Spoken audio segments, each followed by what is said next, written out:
I'm Kimberly Walker, and I'm 26. 3 hours ago, I stood in my father's funeral and discovered that sometimes the most dangerous people in your life are the ones who call you family. I heard my sister and brother-in-law discussing my murder like they were planning next week's grocery shopping.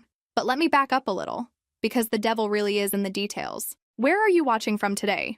Drop your location in the comments below and hit that like and subscribe button if you've ever felt like the family scapegoat. You'll definitely want to stick around for what happened next. I never was the golden child in the Walker family. That honor belonged to my older sister, Rebecca, who at 29 had already mastered the art of being everything I apparently wasn't: ambitious, ruthless, and most importantly, married to exactly the right man. See, our family ran Walker Real Estate, a traditional Illinois company that my grandfather started back in the 1960s. Nothing fancy, just honest work helping families find homes. At least that's what it used to be. My father, Robert Walker, ran the company with an iron fist, but he was fair. Everyone knew he made the final decisions, and surprisingly, that kept the peace. Even when my Uncle Tom and my cousins would make their little jokes about me being too sensitive for the business world, Dad's presence kept them from going too far. I spent most of my 20s being pushed into smaller and smaller roles at the company. Meetings happened without me. Important decisions were made, and I'd find out about them in the break room gossip. Rebecca made sure everyone knew I wasn't leadership material. "Kimberly's just not built for this kind of pressure," she'd say with that concerned sister voice that fooled everyone except me. But Rebecca wasn't working alone. Her husband, Mark, had wormed his way into Dad's inner circle over the years. Mark was smart. I'll give him that. He knew exactly how to make himself indispensable. Dad treated him like the son he never had, trusting him with financial decisions and strategic planning. Meanwhile, I got stuck handling client complaints and paperwork. The dynamic worked perfectly for them. Dad respected Mark's business sense, Rebecca maintained her position as the responsible daughter, and I became the family disappointment who couldn't quite measure up. What none of us realized was that Dad's diabetes was getting worse. He'd started having trouble with his vision about 8 months ago. Nothing dramatic at first, just needing stronger reading glasses, squinting at documents, asking people to read things aloud to him. "It's just part of getting older," he'd say whenever anyone expressed concern. Rebecca and Mark were so attentive during this time, always offering to help Dad with paperwork, volunteering to handle the financial reports, making sure he got to his doctor's appointments. I thought they were being loving family members. I was so incredibly naive. The vision problems got progressively worse. Dad started having moments of confusion, forgetting conversations we'd had just hours earlier. Some days he seemed sharp as ever, and other days he'd stare blankly at documents like he couldn't make sense of them. "Maybe we should get you to a specialist," I suggested one afternoon when I found him sitting in his office, holding a contract upside down. "Rebecca already made an appointment," he said. "Mark's taking me next week." Of course they were handling it. They handled everything now. By last month, Dad could barely see well enough to drive. Mark had become his unofficial chauffeur, and Rebecca, his primary assistant for all business matters. They were always together, the three of them, making decisions about the company's future while I watched from the sidelines. I should have realized something was wrong when Dad started signing papers without reading them. The day Dad died, I was at home organizing client files. Because that's what I did. The grunt work everyone else was too important to handle. Rebecca called me at 2:47 in the afternoon. I remember the exact time because I was staring at my computer screen, wondering how my life had become so small. "Kimberly, you need to come to the hospital right now." Her voice was shaking, but there was something strange about it. Something that didn't quite match the urgency of her words. "What happened?" "Dad collapsed at the office. They're working on him, but—" She trailed off into sobs that somehow sounded rehearsed. I drove to the hospital with my heart pounding, running every red light between my apartment and the emergency room. When I got there, Rebecca and Mark were sitting in the waiting area, holding hands and whispering to each other. They looked up when I burst through the doors, and for just a split second, I saw something in their expressions that I couldn't quite place. It wasn't grief. It was something else entirely. "How is he?" I asked, still out of breath from running through the parking lot. "Gone." Mark stood up and put his arm around my shoulders. "I'm so sorry, Kimberly. We lost him about 20 minutes ago." The world tilted sideways. Dad was only 62 years old. Yes, he had diabetes, and yes, his health had been declining, but he'd seemed fine that morning. I'd talked to him around 10 o'clock about a client complaint, and he'd been completely normal. What happened exactly?" Rebecca stood up and hugged me, but her embrace felt mechanical. His blood sugar must have spiked. You know how he was about taking his medication properly. That didn't sound right. Dad was religious about his medication schedule. He had alarms set on his phone, little pill organizers labeled for each day of the week. He took his diabetes more seriously than anyone I knew, but I was too shocked to process the inconsistencies, too devastated to ask the right questions. The next few hours passed in a blur of paperwork and funeral arrangements. Rebecca and Mark handled everything with an efficiency that should have impressed me. Instead, it left me feeling even more lost and useless. "Don't worry about any of the details," Rebecca said as we left the hospital. "Mark and I will take care of everything. You just focus on grieving." Focus on grieving, like it was a task I could check off a list. That night, alone in my apartment, I kept replaying the conversation with Dad from that morning. He'd sounded tired but alert. Definitely not like someone whose blood sugar was dangerously out of control. And why hadn't anyone called me when he first collapsed? I was his daughter too. Rebecca said it happened so fast, but there had to have been at least a few minutes between the collapse and the end. I tried calling the doctor who'd been treating Dad's diabetes, but it was after hours. I'd have to wait until morning to ask questions. Sleep didn't come that night. Every time I closed my eyes, I saw Dad's face from our last conversation. Tired, yes, but still him. Still the man who'd built a business from nothing and raised 2 daughters as best he could. By morning, I'd convinced myself I was overthinking everything. Grief makes people suspicious of shadows. Dad had died of complications from diabetes, a disease that kills people every day. There was nothing mysterious about it. Rebecca had already arranged the funeral for Thursday. "Small ceremony," she explained when she called. "Just family and close friends. Dad wouldn't have wanted a big production." She was right about that. Dad had always been quietly modest about everything. What she didn't mention was that she'd also scheduled a meeting with Dad's lawyer for Friday morning. I only found out about that when Mr.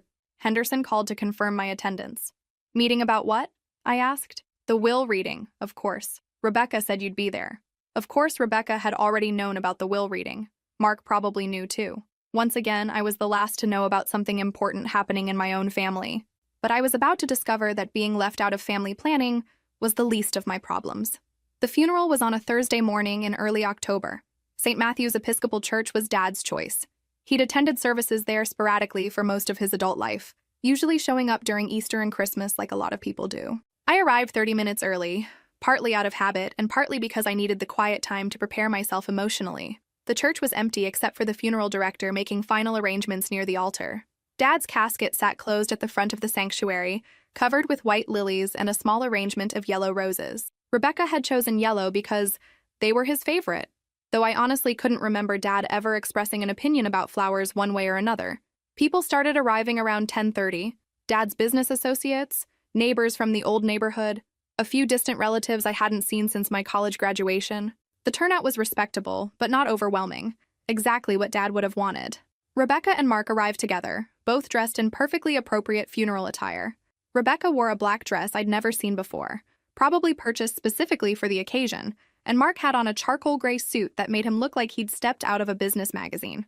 They sat in the front pew on the right side, and I joined them. For a few minutes, it felt like we were a normal grieving family, united in our loss. The service was simple and dignified.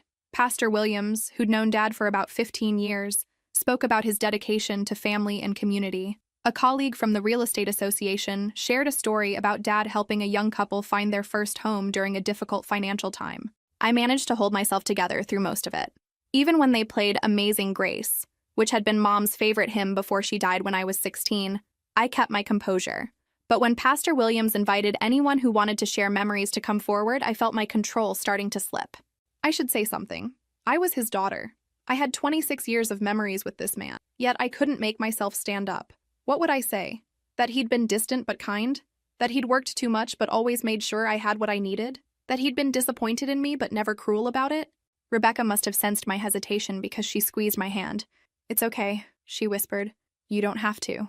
Her consideration should have comforted me. Instead, it made everything worse.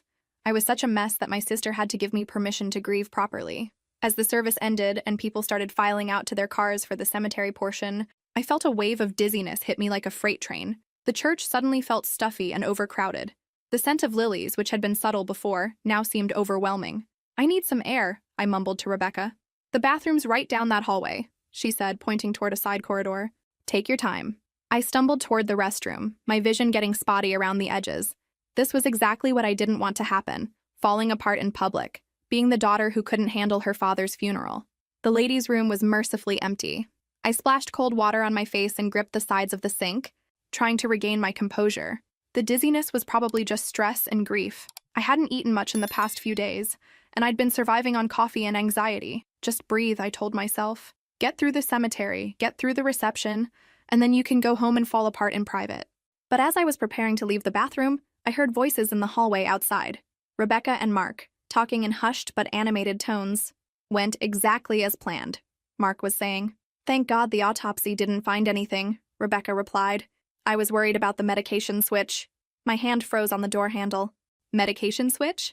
The dosage was perfect, Mark continued. Not enough to show up in a standard toxicology screen, but more than enough to cause the insulin reaction. I felt my knees go weak. Insulin reaction? Dad took medication to control his blood sugar, but he'd never used insulin. I still can't believe how easy it was. Rebecca's voice carried a note of excitement that made my skin crawl. Dr. Martinez never questioned anything when I said Dad wanted to try insulin therapy. The beauty of it is that everyone will just assume his diabetes finally caught up with him, Mark said. Natural causes. No investigation, no questions. I pressed my back against the bathroom door, afraid I might collapse right there in the hallway. They killed him. My sister and brother-in-law murdered my father. But then Rebecca said something that made my blood turn to ice. Now we just have to deal with Kimberly, and the business is completely ours. Have you ever experienced that moment when everything you thought you knew about your life suddenly shifts? Drop your thoughts in the comments below and tell me about a time when you discovered someone wasn't who you thought they were. I stood behind that bathroom door listening to my sister plan my murder like it was a weekend trip to the lake. It needs to look natural, Mark was saying. Suicide would be perfect. Everyone knows she's been struggling lately. Struggling? Rebecca laughed softly. She's been a mess for years. Always the emotional one. Always overwhelmed by family business pressure. People will believe it easily. My hands were shaking so hard I could barely keep my grip on the door handle. This wasn't happening. This couldn't be happening.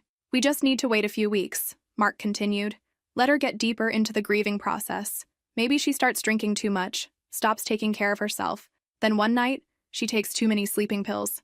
How long do you think? Rebecca asked. A month, maybe 2. Long enough that it doesn't look suspicious, but soon enough that we can get the business transferred before anyone starts asking uncomfortable questions about Dad's final months. I could hear footsteps moving away from my hiding spot. They were heading back toward the main part of the church, probably to play the role of grieving family members for the remainder of Dad's funeral. I waited until I couldn't hear their voices anymore, then slowly opened the bathroom door. The hallway was empty, thank God, because I immediately doubled over and vomited into the nearest trash can. Everything made sense now. Dad's sudden decline, the confusion, the vision problems, they hadn't been symptoms of diabetes at all. Rebecca and Mark had been slowly poisoning him with insulin, creating exactly the kind of medical emergency that would look natural to anyone who wasn't looking for it. And now they were planning to kill me too. I had to get out of there. I had to think. I had to figure out how to stay alive long enough to prove what they'd done. But first, I had to get through the rest of this funeral without falling apart completely. I walked back into the main sanctuary on unsteady legs. The church had mostly emptied out, with just a few people lingering to offer final condolences to the family. Rebecca spotted me immediately. There you are. You look terrible. Are you okay? The concern in her voice sounded so genuine. If I hadn't just heard her planning my murder, I would have been touched by her sisterly worry. I'm feeling a little dizzy, I said, which was true enough. Maybe I should sit out the cemetery portion. Absolutely not. Mark appeared at Rebecca's side. Your father deserves to have both his daughters there when we lay him to rest. The emphasis on both his daughters sent a chill down my spine. He was already thinking of me in the past tense. I don't think I can handle it, I said, letting my voice waver with what I hoped sounded like grief rather than terror. Of course you can, Rebecca said, wrapping her arm around my shoulders. We're family. We do these things together. Family. The word felt like poison in my mouth. Somehow I made it through the cemetery service. I stood between Rebecca and Mark while Pastor Williams said the final prayers, and I even threw a handful of dirt onto the casket when it was my turn. The whole time, I kept thinking about how they'd murdered the man we were burying and were already planning their next kill. The reception was at Rebecca's house, a beautiful colonial in one of the nicer subdivisions that Dad had helped her and Mark purchase 3 years earlier. Another business decision I hadn't been consulted about. I moved through the gathering like a ghost, accepting condolences and picking at the catered sandwiches Rebecca had ordered. Every time someone mentioned how peaceful Dad looked or how sudden his passing had been, I wanted to scream the truth. But who would believe me? I had no proof, just an overheard conversation that could be explained away as grief-induced hallucinations. Rebecca and Mark were pillars of the community. I was the unstable daughter who'd never quite lived up to her potential. Around 4 o'clock, most of the guests had left. I was helping clear plates from the dining room when Rebecca pulled me aside. "Kimberly, I know this has been an incredibly difficult day, but we need to talk about practical matters." "Like what?" "Dad's affairs. The business. Your future with the company." I tried to keep my expression neutral. "What about my future?" "Well, with Dad gone, Mark and I will be taking over operations completely. We've been handling most of the day-to-day management anyway, especially these last few months when Dad wasn't himself." "When Dad wasn't himself because you were drugging him?" I thought but didn't say. "I think it might be best for everyone if you took some time away from the office," Rebecca continued. "Process your grief, figure out what you really want to do with your life. Maybe this is an opportunity for you to find something you're more passionate about." She was easing me out of the company, making it sound like she was doing me a favor. "How long are we talking about?" I asked. "Oh, indefinitely," Mark said, appearing with coffee cups that needed washing.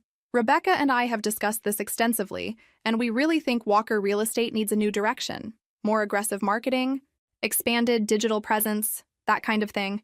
It requires a particular skill set. A skill set I apparently didn't possess."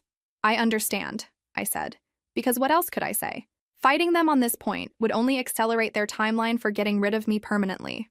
"I'm so glad you're being reasonable about this," Rebecca said, hugging me tightly. "I was worried you might make things difficult." If she only knew how difficult things were about to become. I left Rebecca's house around 6 p.m., promising to call her in a few days to discuss transition details. As I drove home, I started formulating a plan. First, I needed to stay alive. That meant acting like the broken, grieving daughter they expected me to be while secretly gathering evidence of what they'd done. Second, I needed proof. Overheard conversations wouldn't be enough to convince a jury, but they'd given me a roadmap of what to look for. Third, I needed allies. Professional allies who could help me build a case without tipping off Rebecca and Mark. By the time I reached my apartment, I'd decided on my first move. I was going to hire a private investigator. That night, I sat in my living room with a bottle of wine I had no intention of drinking, and a notebook where I wrote down everything I could remember from the conversation I'd overheard. Medication switch. Insulin reaction. Dr. Martinez. Autopsy didn't find anything. Natural causes. The pieces were starting to form a picture, and it was worse than I'd initially thought. They hadn't just killed Dad in a moment of opportunity. This had been a planned, methodical murder carried out over months. I thought back to all those doctor's appointments Mark had driven Dad to, all the times Rebecca had helped him organize his medications. They'd been slowly replacing his actual prescriptions with insulin, creating exactly the kind of medical crisis that would look like natural complications from diabetes. The genius of it was the timing. Dad's vision problems and confusion would have masked any symptoms from the insulin injections until it was too late. And by the time he collapsed at the office, his system was so compromised that emergency treatment wouldn't have been effective, but I still needed proof that would hold up in court. The next morning, I called in sick to work. Not that I technically had a job anymore since Rebecca and Mark were restructuring, and started researching private investigators in the Chicago area. I needed someone with experience in criminal cases, someone who understood medical fraud and family disputes. After spending 3 hours reading online reviews and checking credentials, I found exactly what I was looking for.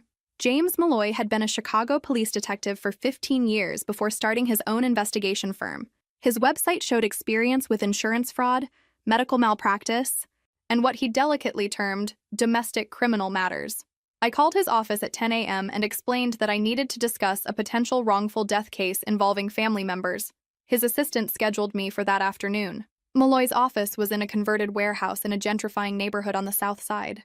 Nothing fancy, but clean and professional. The man himself was probably in his early 50s, with graying hair and the kind of steady, observant eyes that made me feel like he was cataloging details about me before I even sat down. "Ms. Walker, tell me what brings you here." I'd rehearsed this conversation, but actually saying the words out loud was harder than I'd expected. "I believe my father was murdered by my sister and brother-in-law, and I think they're planning to kill me next." Most people would have reacted with surprise or skepticism. Malloy just picked up a pen and opened a fresh notebook. "Why don't you start from the beginning?" For the next hour, I told him everything. Dad's decline, the strange medical symptoms, the funeral conversation, Rebecca and Mark's sudden urgency to get me out of the business. Malloy listened without interrupting, occasionally making notes but never looking doubtful or dismissive. When I finished, he leaned back in his chair. "You understand that what you overheard, while disturbing, isn't evidence by itself. I know. That's why I need your help. What kind of timeline are we working with? Based on what you heard, how long do you think you have before they escalate things?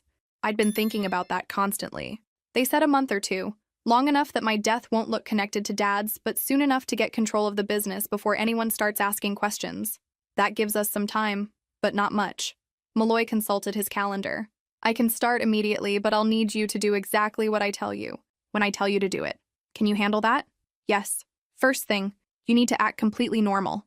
Grieving, struggling with work stress, maybe drinking a little too much. Give them exactly the behavior they're expecting to see. That part wouldn't require much acting. Second, I need access to any medical records, financial documents, or business papers related to your father's care over the past year. Can you get those? I thought about it. Some of them, yes. Rebecca and Mark handled most of the business side, but I still have access to Dad's personal files. Good. Also, do you know which doctor's office they mentioned? Dr. Martinez? I can find out. Dad used the same family practice for years, but if they were getting insulin from someone else, that would be a separate appointment. Malloy nodded. We'll need to be very careful about how we approach this. If they realize you're investigating, it could accelerate their timeline significantly. The weight of that settled over me. I was walking a tightrope between gathering evidence and staying alive. How much is this going to cost? I asked, because I needed to know if I could afford to save my own life. My standard rate is $75 an hour plus expenses. Given the urgency and complexity of this case, I estimate we'll need 80 hours of work over the next month. $6,000. I had about $8,000 in my checking account and another $4,000 in savings. It would wipe out most of my financial cushion, but it was better than being wiped out permanently. I'll take the case, Malloy said, but I need you to understand something. If we find evidence that your father was murdered, this becomes a criminal matter. We'll have to involve law enforcement, and there's no guarantee how that will play out. I understand. And if we're right about their plans for you, there's going to be a point where we need to get you someplace safe while the investigation concludes. I hadn't thought about that part. Where do you go when your own family is trying to kill you? We'll cross that bridge when we come to it, Malloy said, reading my expression. For now, let's focus on gathering evidence. Can you come back tomorrow morning? I want to go over your father's medical history in detail and start mapping out our investigation strategy. As I left his office, I felt something I hadn't experienced in months. Hope.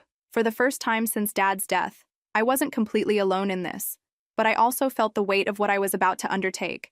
I was going to war with my own family, and the stakes couldn't be higher. Rebecca called that evening to check on me, her voice full of sisterly concern. How are you holding up? She asked. I know yesterday was overwhelming. I'm managing, I said, letting exhaustion color my voice. It still doesn't feel real. That's completely normal. Grief is a process, and everyone moves through it differently. If only she knew how much processing I was actually doing. I was thinking, Rebecca continued, maybe you should take a little vacation. Get away from everything for a while. Mark and I could handle any remaining business details, and you could focus on taking care of yourself. There it was. The gentle push toward isolation, exactly what Malloy had predicted. Maybe, I said. I'm too tired to think about it right now. Of course. Just know that we're here for you, whatever you need. What I need, I thought after hanging up, is for you to confess to murder and save me the trouble of proving it. But I had a feeling this was going to be much more complicated than that. The next morning, I met Malloy at a coffee shop 3 blocks from his office instead of going directly to his building. He'd suggested the change of location as a precaution. Never assume you're not being watched, he'd said.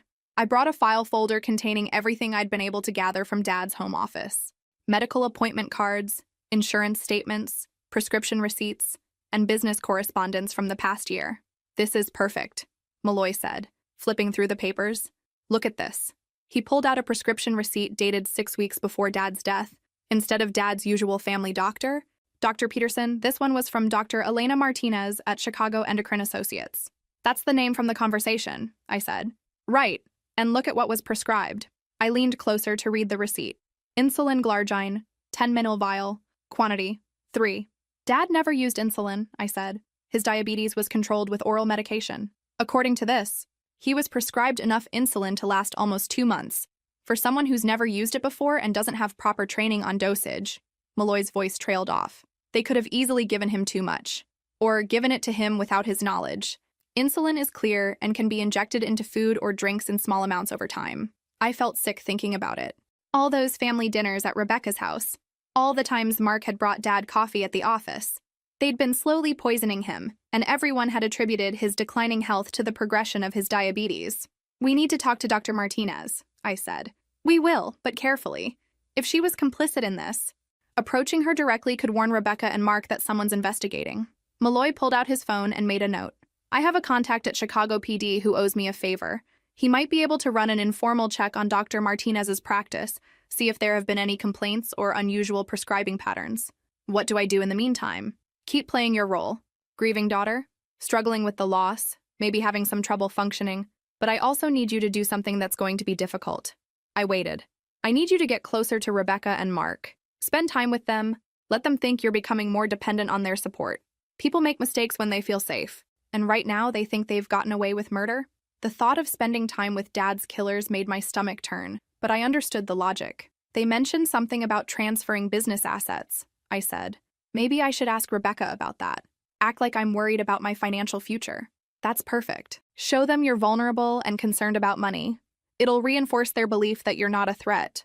We spent another hour going through Dad's papers, building a timeline of his medical appointments and prescription changes. The pattern was clear once you knew what to look for. A gradual introduction of insulin therapy that coincided perfectly with his cognitive decline and vision problems. "Here's what's going to happen next," Malloy said as we prepared to leave. "I'm going to start background checks on Rebecca and Mark, look into their financial situation, and see if there were any pressures that might have motivated this. I'm also going to have a colleague approach Dr. Martinez's office as a potential patient, see what we can learn about how she operates." "How long will that take? A few days? Maybe a week?" "While I'm doing that, you need to document everything Rebecca and Mark say to you. Get a small digital recorder if you can, but be very careful about when and how you use it." After leaving the coffee shop, I drove to Dad's house to continue searching through his personal papers. Rebecca had given me a key and told me to take whatever I wanted for sentimental reasons, which was both generous and convenient for my investigation. Dad's home office was exactly as he'd left it. Neat, organized, and filled with the careful documentation of a man who'd built his business through attention to detail. But as I went through his files, I found something that made my blood run cold. In a folder marked Medical 2023, there was a note in Dad's handwriting dated 3 months before his death. "Feeling confused after lunch meetings with R&M. Can't seem to focus on paperwork afterward. Need to ask Dr. Peterson about adjusting medication. They'd been drugging him for months, probably putting insulin in his coffee or lunch during their business meetings. Dad had noticed something was wrong but had attributed it to his existing medical condition." I found 2 more similar notes, documenting episodes of confusion and disorientation that coincided with times I knew he'd been alone with Rebecca and Mark. This was evidence, real evidence that could support our theory. I was photographing the notes with my phone when I heard a car door slam in the driveway. Through the front window, I could see Rebecca's silver BMW parked behind my car. Panic shot through me. I wasn't supposed to be here today, and I definitely wasn't supposed to be going through medical files. I quickly put everything back where I'd found it and grabbed a photo of Dad and me from his desk, something that would look like normal sentimental behavior. Rebecca came through the front door just as I was emerging from the office. "Kimberly, I didn't expect to see you here today. I couldn't sleep, so I decided to come get a few things," I said, holding up the photo. "I hope that's okay." "Of course it's okay. This is hard for all of us." She looked around the house with an expression I couldn't quite read. "Have you taken anything else?" "Just this. Everything else feels too..." I let my voice break a little. "It's too hard right now." Rebecca's expression softened. "I understand. Actually, I'm glad you're here. Mark and I have been talking, and we want to help you get through this difficult time." "Here it comes," I thought. "We know Dad's death has left you in a precarious position financially," she continued. "No job, no immediate prospects. We'd like to offer you something." I waited. "A settlement. Not from the will. That won't be read until next week, but from the business accounts. Enough to get you back on your feet, maybe help you start fresh somewhere new. Somewhere new. Away from Illinois, away from anyone who might notice if something happened to me." "How much are we talking about?" I asked. $200,000. Cash. You could take some time, travel, figure out what you really want to do with your life. $200,000 was more money than I'd ever had at one time. It was also nowhere near what my share of Dad's business should be worth. They were buying me out cheap and sending me away where they could arrange for my accident more easily. That's very generous," I said. "Can I think about it?" "Of course. But we'd need an answer soon. The business transition needs to happen quickly, and having this settled would make everything easier." As I drove home, I realized that Rebecca and Mark were moving faster than Malloy had predicted. The offer of money was just the first step in getting me out of town and into a position where they could finish what they'd started. I had maybe 2 weeks to prove they'd murdered Dad before they murdered me, too. The clock was ticking, and I was running out of time to stay alive. Have you ever been in a situation where you knew someone was lying to you but had to pretend to believe them? Share your experience in the comments below, and let me know what you think Kimberly should do next. 2 days after Rebecca's generous offer to buy my silence, Malloy called with news that made my hands shake. Dr. Martinez is dead, he said without preamble. Car accident yesterday evening. Ran off the road on her way home from the office. My coffee mug hit the kitchen counter harder than I intended. That's not a coincidence. No, it's not. My contact at Chicago PD said the scene looked staged. Fresh brake marks that don't match the story, and her car went through a guardrail that should have stopped the vehicle. Rebecca and Mark were cleaning up loose ends. Dr. Martinez must have known too much about the insulin prescriptions, and now she was permanently silenced. This changes everything, I said. They're not waiting anymore. Which means neither can we. I need you to meet me tonight, but not at my office. There's a diner called Murphy's on Route 34, about 20 minutes south of your apartment. Can you be there at 8? I could, but first I had something else to do, something dangerous but necessary. At 6 o'clock, I called Rebecca and asked if I could come over to discuss her offer. She sounded pleased, probably thinking I was ready to take the money and disappear. Their house was a testament to success. Marble countertops, hardwood floors, and furniture that cost more than I made in 6 months. Mark answered the door wearing khakis and a polo shirt, the picture of suburban prosperity. Kimberly, come in. Rebecca's just finishing up dinner. The domestic scene felt surreal. Here they were, playing house after committing murder and planning another one. I've been thinking about your offer, I said as we settled in the living room. It's very generous. We want what's best for you, Rebecca said, emerging from the kitchen with 3 glasses of wine. After everything you've been through, I accepted the wine but didn't drink it. Who knows what they might have added? I do have some questions about Dad's business interests, I continued. I want to make sure I understand what I'm signing away. Mark leaned forward. What kind of questions? Well, there were some medical expenses in the final months that seemed unusual. Dr. Martinez's office, some prescriptions that weren't covered by insurance. I watched their faces carefully. Rebecca's expression didn't change, but Mark's jaw tightened almost imperceptibly. Dad's health was complicated toward the end, Rebecca said smoothly. We wanted to make sure he had the best possible care. Of course. I just wondered why he needed insulin when Dr. Peterson had always managed his diabetes with oral medication. The silence stretched for exactly 3 seconds too long. Sometimes treatment protocols change, Mark said finally. Dr. Peterson referred him to a specialist for a second opinion. That was interesting. They were sticking to a story about legitimate medical care, which meant they'd thought through their cover story carefully. I'm sure you're right, I said, letting relief color my voice. I was worried there might be something I didn't understand about his condition. Rebecca relaxed visibly. You don't need to worry about any of that. Mark and I handled all the medical details so you could focus on supporting Dad emotionally. You both were so good to him, I said, and meant it in the worst possible way. We spent another 20 minutes discussing the financial settlement. They wanted me to sign papers transferring my interest in the business in exchange for $50,000 and a promise to relocate to another state within 6 months. Why the relocation requirement? I asked. It might be easier for you to start fresh somewhere new, Mark explained. Illinois has too many memories. Too many potential witnesses, he meant. I told them I needed a few more days to consider everything, and Rebecca walked me to the door with sisterly concern. I know this is overwhelming, she said, hugging me, but trust us. We have your best interests at heart. If only she knew how clearly I could see what their interests actually were. Murphy's Diner was exactly the kind of place Malloy would choose for a clandestine meeting. Dimly lit, mostly empty, and staffed by servers who minded their own business. I found him in a back booth, nursing coffee and looking like he hadn't slept much. Dr. Martinez's death confirmed what we suspected, he said as I sat down. This is moving faster than we anticipated. They want me to sign papers, I said. Settlement agreement, relocation requirement, the works. Don't sign anything. Not yet. He pulled a manila envelope from beside him. I've got something that changes everything. Inside the envelope were photocopies of medical records, insurance claims, and what looked like bank statements. How did you get these? Dr. Martinez's office manager. Turns out she'd been keeping duplicates of questionable prescriptions because something felt wrong about the whole situation. I scanned the documents. Dr. Martinez had prescribed insulin for my father, based on a referral that didn't exist, and medical records that had been falsified. Look at this. Malloy pointed to a bank statement. 3 payments of $5,000 to Dr. Martinez's personal account, all from an LLC registered to Mark Thompson. Mark had been paying the doctor to prescribe medication that would kill my father. "This is enough for criminal charges," I said. "It's enough to start an investigation, but we still need to keep you alive long enough for the legal system to work. What do you think will happen next?" Drop your predictions in the comments below and let me know if you've ever had to choose between confronting family or protecting yourself. The next morning brought news that made my blood run cold. Rebecca called at 7 a.m., her voice shaking with what sounded like genuine panic. "Kimberly, something terrible has happened. Someone broke into Dad's house last night." I sat up in bed, instantly alert. "What do you mean, broke into the house?" "The police called me an hour ago. Neighbors heard breaking glass around midnight. When the officers got there, Dad's office had been ransacked. Papers everywhere, file cabinets emptied." My heart pounded. Had they found Dad's notes about feeling confused after meetings?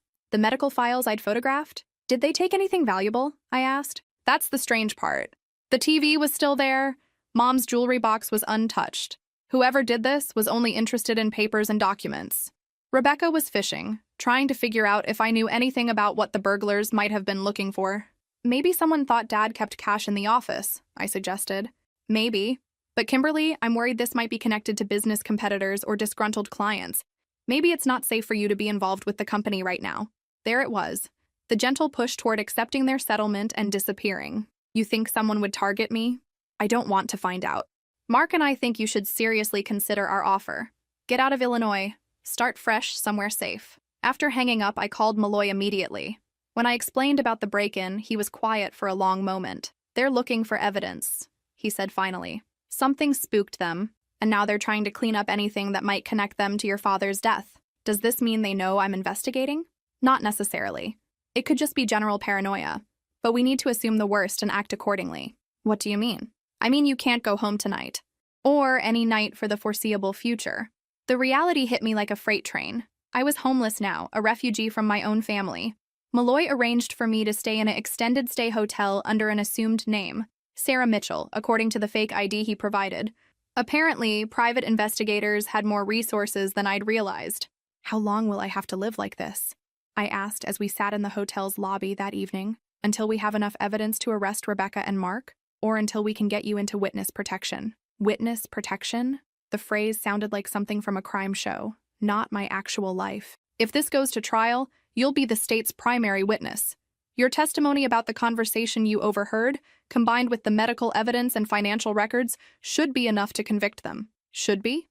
"There are no guarantees, Kimberly, but we're building a solid case."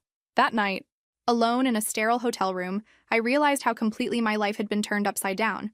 A week ago, I'd been a struggling real estate agent with a complicated family. Now I was hiding from my sister and brother-in-law while investigators built a murder case. The next day, Malloy called with an update that made everything more urgent. "The Chicago PD is officially opening an investigation into Dr. Martinez's death. They found evidence that her brake lines had been cut. So it was definitely murder." Definitely, which means Rebecca and Mark are getting desperate. Desperate people make mistakes, but they also become more dangerous. What kind of mistakes? I'm hoping they'll try to contact Dr. Martinez's office manager, the woman who gave us the documents. If they do, we'll have them on attempted witness intimidation. And if they don't make mistakes? Malloy was quiet for a moment. "Then we'll have to force their hand." I didn't like the sound of that, but I was running out of options. The hotel was safe but temporary, and I couldn't hide forever. That afternoon, Rebecca called again. This time her tone was different. Less concerned sister, more business negotiator. "Kimberly, we need to finalize this settlement agreement. Mark's lawyer has prepared all the paperwork. I told you I needed more time to think about it. Well, time's up. There are some business obligations that require immediate attention, and we can't move forward while your ownership stake is unresolved." The pressure was increasing. Whatever timeline they'd originally planned was being accelerated. What if I don't want to sell my share of the business?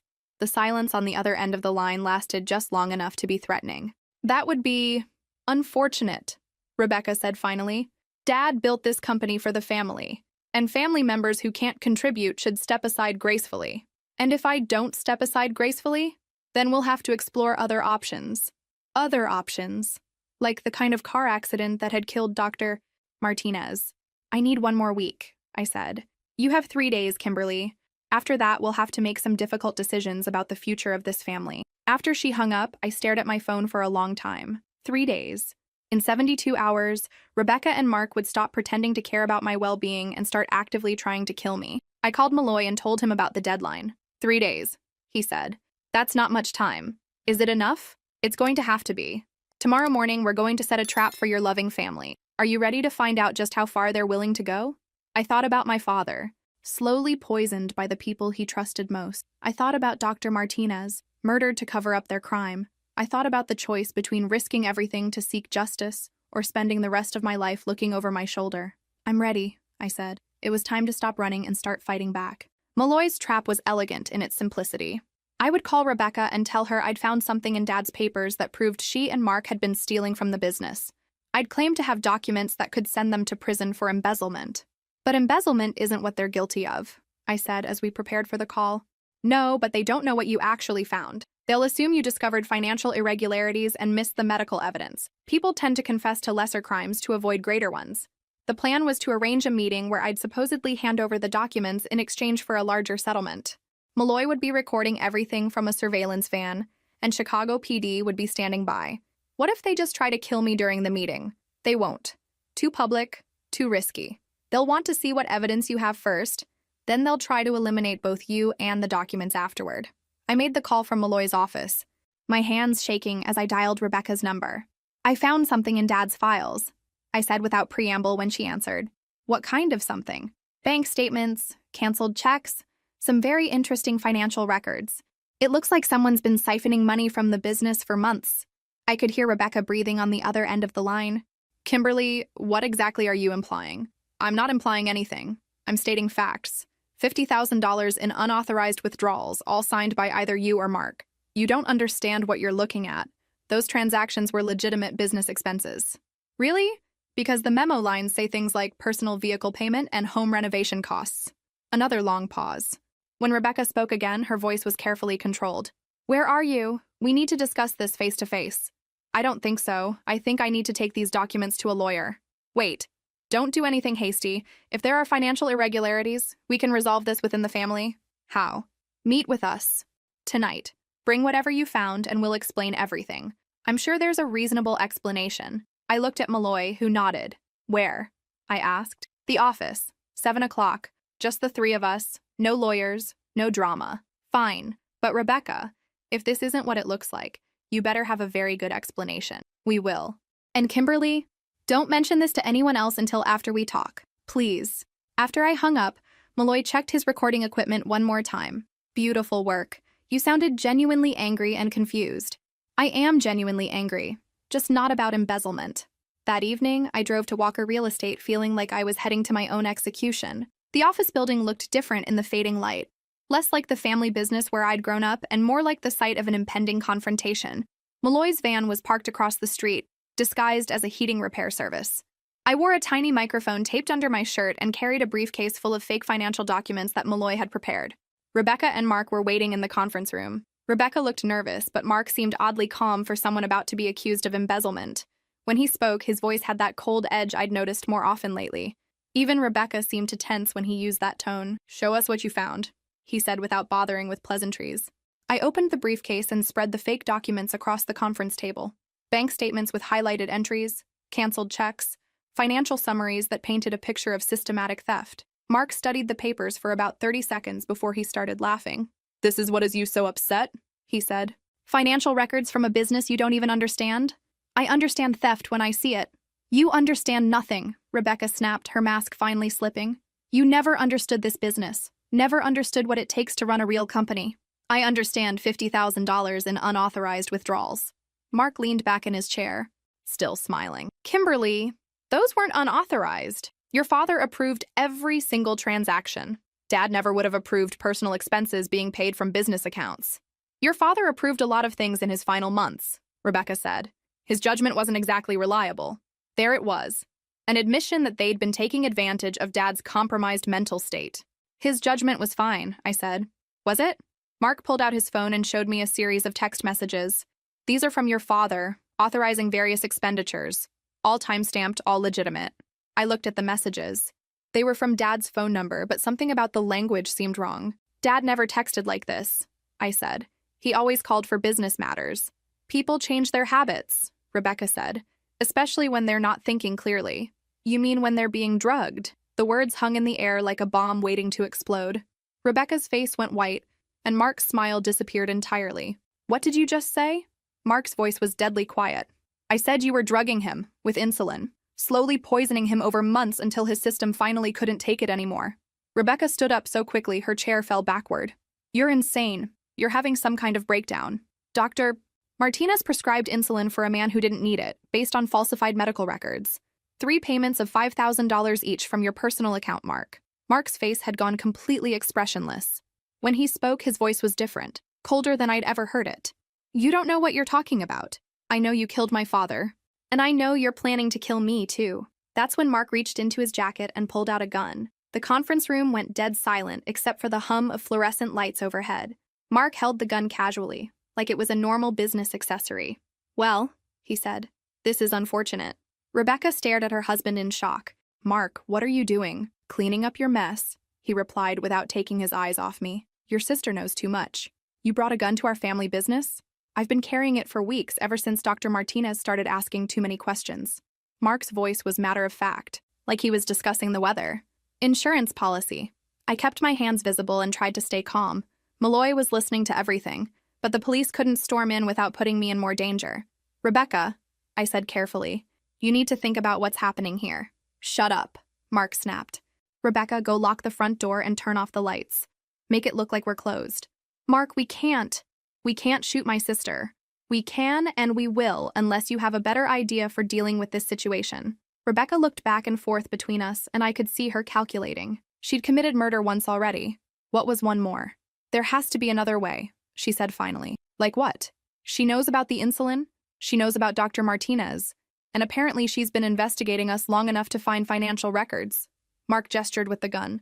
How exactly do you propose we handle this? I needed to keep them talking until backup arrived. Rebecca, he's going to kill both of us, you know that, right? Don't be ridiculous. Think about it. I'm a liability because I know what you did, but you're a liability too because you helped him do it. Mark's jaw tightened. Rebecca, ignore her. She's trying to manipulate you. Am I? Rebecca, what happens after he shoots me? You think he's going to trust you to keep this secret forever? You think he's not going to worry about you having guilt attacks or confessing to save your own soul? Rebecca, for God's sake, go lock that door. But Rebecca was staring at her husband with growing understanding. Mark, you wouldn't. I would do whatever it takes to protect our future, he said, just like I did with your father. Our future? I laughed, surprised by my own audacity. Rebecca, wake up. He's not protecting your future together. He's protecting his future, period. Mark swung the gun toward me. Swung the gun? I said shut up. He probably has another insurance policy, you know? Another plan for when you become inconvenient. That's enough. Mark's finger moved to the trigger. That's when Rebecca did something I never expected. She grabbed the heavy glass paperweight from the conference table and hit her husband in the head with it. Mark stumbled, the gun wavering in his grip. I dove across the table and grabbed his wrist, trying to control the weapon. Rebecca hit him again, this time hard enough to send him to the floor. The gun skittered across the carpet and I kicked it toward the door. Mark was groaning, blood streaming from a gash on his forehead. Rebecca stood over him, still holding the paperweight, her face a mask of rage and betrayal. You killed my father, she said. You killed him and you were going to kill my sister and then you were going to kill me. Rebecca. Mark tried to sit up. She hit him again. That's when the conference room door burst open and 3 Chicago police officers rushed in, followed by Malloy. Hands where we can see them, the lead officer shouted. I raised my hands immediately. Rebecca dropped the paperweight and did the same. Mark was barely conscious on the floor. Officer Johnson, I said to the lead cop. I'm Kimberly Walker. This man just threatened me with a gun. And both of these people are suspects in the murder of my father. The next few hours were a blur of statements and paperwork. Mark was arrested for assault with a deadly weapon and conspiracy to commit murder. Rebecca was arrested for her role in Dad's death. I learned later that she'd made a full confession within 2 hours, probably hoping for a reduced sentence in exchange for cooperation. The gun Mark had been carrying was registered to him, which suggested this hadn't been a spur-of-the-moment decision. He'd been prepared to kill me from the beginning. What made Rebecca turn on him? I asked Malloy as we left the police station. Self-preservation. Once she realized he was planning to eliminate her too, the marriage stopped being more important than her life. Do you think she was telling the truth? About not knowing he planned to kill her? Malloy shrugged. Does it matter? She helped murder your father. Whether she knew about Mark's future plans doesn't change that.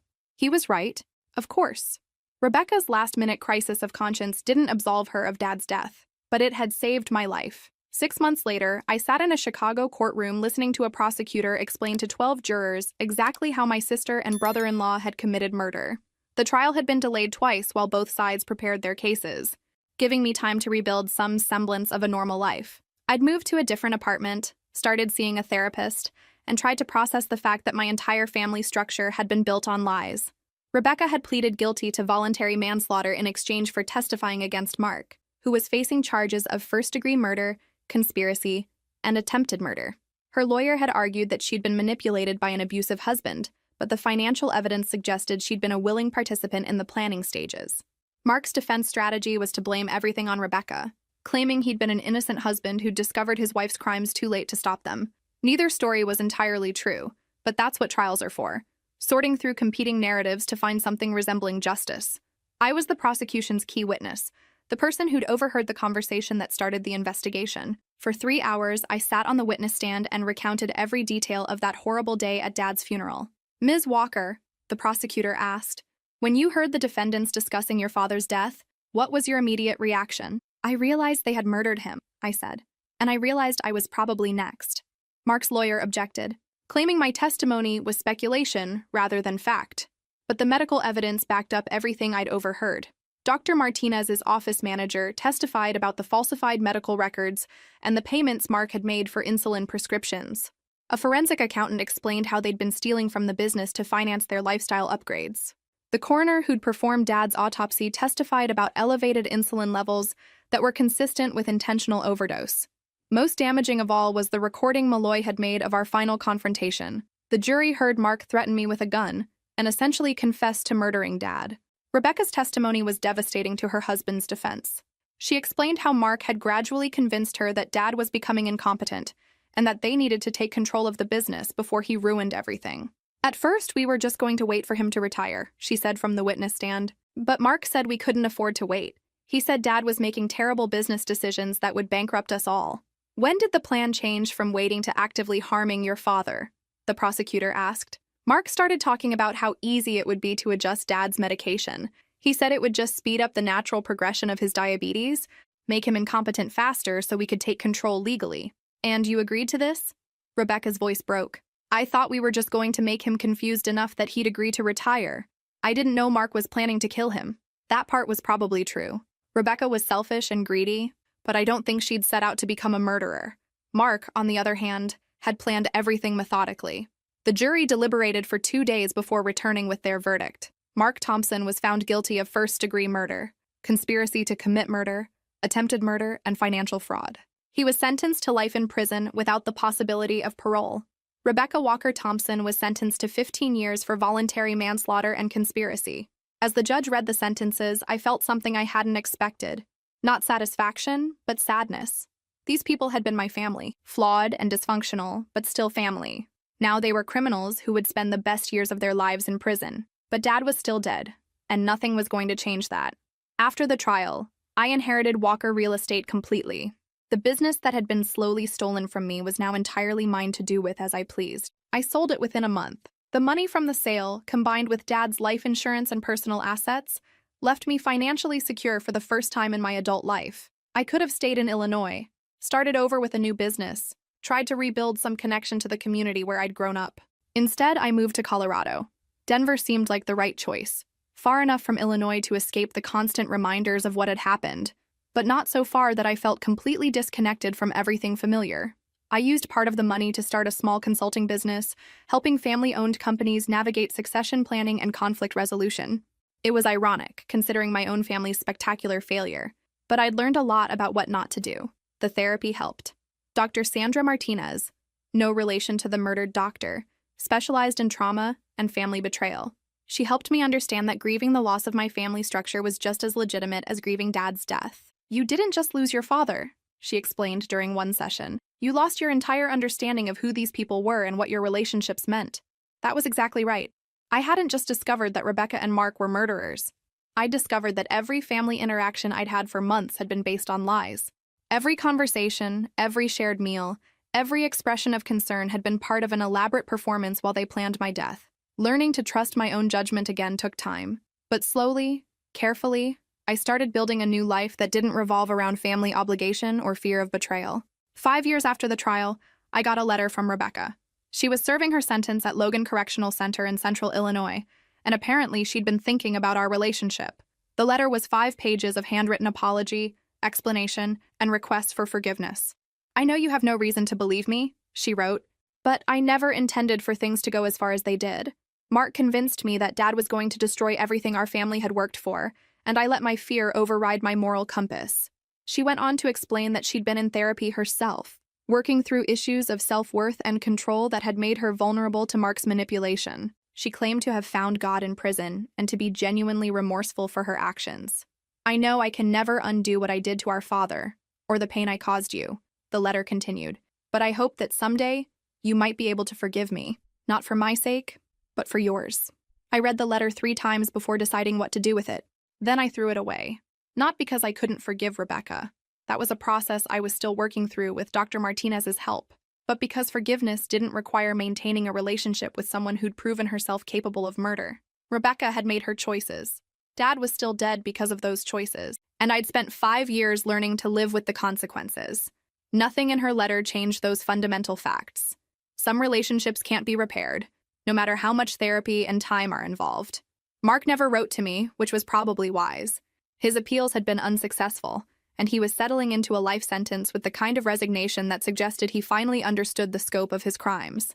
I kept in touch with Malloy, who'd become something like a friend through our shared experience of the investigation. He told me that Mark had been placed in protective custody after receiving threats from other inmates who didn't appreciate his crimes against family. "Prison justice," Malloy said with dark satisfaction. "Even criminals have standards about certain things." Dr. Martinez's family had filed a wrongful death lawsuit against both Rebecca and Mark, which they'd won by default, since both defendants were incarcerated and had no assets to pay damages. It was symbolic justice, but sometimes symbols matter. On the 5th anniversary of Dad's death, I drove back to Illinois to visit his grave. The headstone was simple granite with his name, dates, and an inscription I'd chosen: "Beloved father and honest businessman." I brought yellow roses, since Rebecca had claimed they were his favorites. I still wasn't sure if that was true, but it seemed like an appropriate gesture anyway. "I hope you'd be proud of how this turned out," I said to the headstone. Justice took a while, but it came eventually. Standing in that cemetery, I realized something important had changed in the 5 years since Dad's funeral. I was no longer afraid.